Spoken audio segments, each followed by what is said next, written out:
vaš prvi transfer u Rusiji? Znači, kakvi su vaši prvi utisci od novog kluba?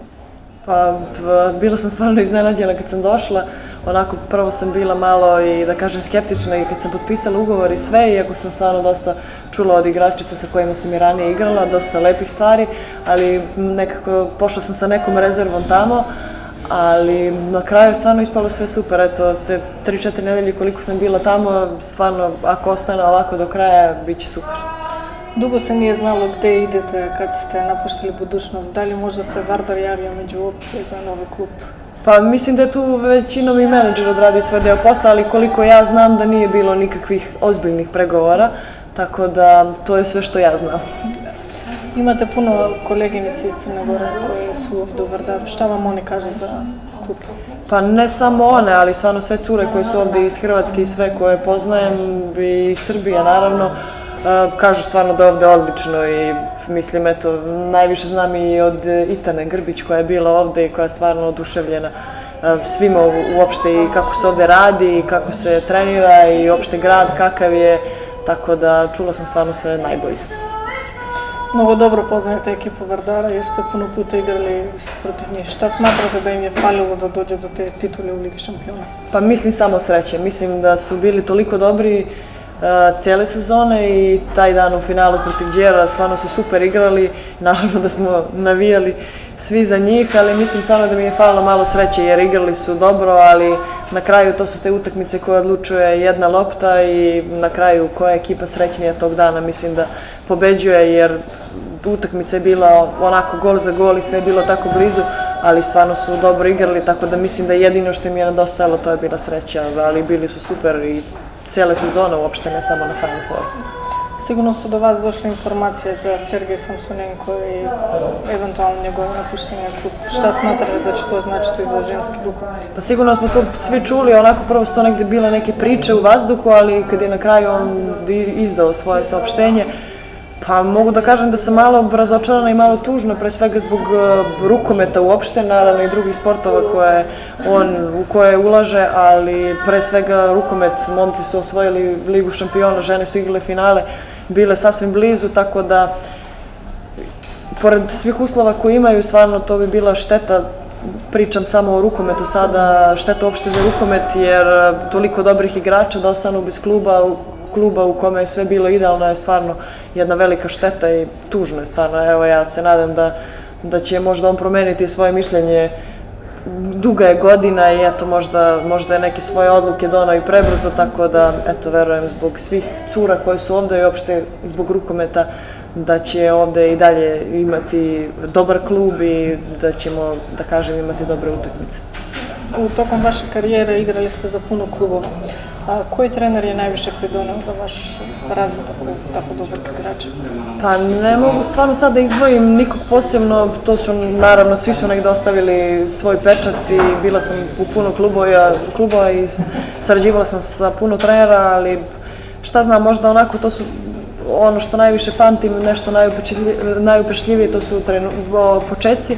Tako da, eto, možda negde Ljubomir Obradović je moj prvi trener, da kažem, kojim uopšte i naterao onako da budem negde i tvrdoglava i da želim puno više.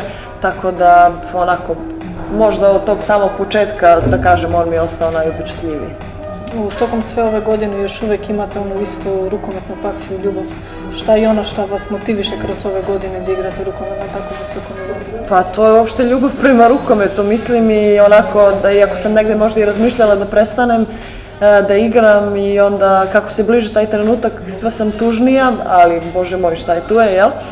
Ali šta znam, možda kad sam počela i da osvajam neke medalje i sve i to je neki osjećaj stvarno koji se ne može sigurno kupiti novcem, niti kada se igra za reprezentaciju, niti kada se igra za klub i sve te, da kažem, titule i trofeji, to je nešto neverovatno i taj osjećaj, eto, kad osvojite recimo Ligu šampiona je neverovatan i ja sam imala sreće da sam ga iskusila i eto, verujem da ću imati možda još neki put šansu za to, ali to je nešto stvarno neverovatno i kao što sam i rekla, taj osjećaj sigurno ne možete ničim kupiti jer imate igrača koji su vrhunski igrači koji, na primjer, nisu nikada imali šansu da igraju finale nekog takmičenja, tako da mislim da sam pre svega srećna i onda zadovoljna sam uopšte sa time što radim i to je to.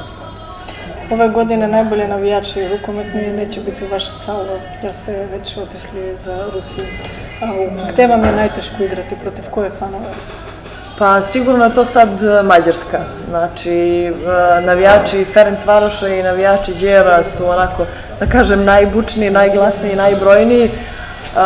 Možda oni Đera ne toliko koliko oni iz Budimpešte, tako da mislim da nam je Budimpešta i utakmica protiv Ferencvaroša onako bila najteža jer je hala mala, akustična je i onda to navijanje tek onda dođe do izražaja, tako da to bi izdvojila kao onako, da kažem sad neko najbolje navijanje i utakmice gde nismo mogli da čujemo svoje misli od buke. U igri reprezentacije Crne Gore možemo vidjeti patove nekoliko godine, posebno posle olimpijske igre u Rio.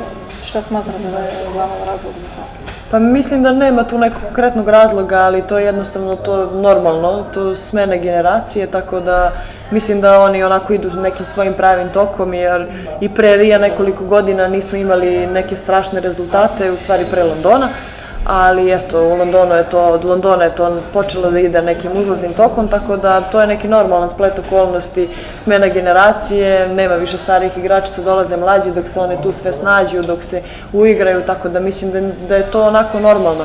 Možda sad na neki način je normalno jer to je, sklonjeni su sve stare igračice, odmah su sve mlađe, možda je to trebalo na neki postepeniji način, ali opet nisam ja na kraju tu da odlučujem o tome, tu su selektori i treneri, tako da oni to odlučuju, ja sam tu samo da poštujem svaku njihovu odluku.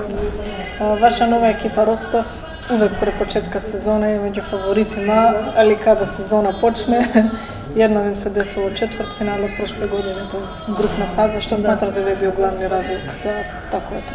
Pa nisam znala, ja stvarno da su oni pre početka Lige šampiona favoriti, ali mislim da su to gluposti uopšte. Mislim da jedini favoriti pre početka ove Lige šampiona mogu da budu i Đer i Vardar, to su ekipe koje su godinama unazad igrale najbolji rukomet, a opet mi smo tu negde sa strane da se borimo za to neko mesto, da kažem sad već i na Final Fouru, ali svi znamo kako je Rostov ispao u prvoj grupi prošle sezone, tako da ne bih sad išla daleko i uopšte razmišljala o Final Fouru, idemo korak po korak, mislim da imamo dobru ekipu, ali eto, da kažem, ovo je tek početak, igrali smo neke utakmice koje su prijateljske, tako da drugačije je to kad opet dođe Liga šampiona, drugačije kad su prijateljske utakmice, ali sigurno da borit ćemo se, mislim da stvarno imamo dobru ekipu i borit ćemo se eto prvo za glavnu rundu, a posle i u tom četvrtfinalu za Final Four, tako da onako korak po korak, mislim da će to sve biti kako treba.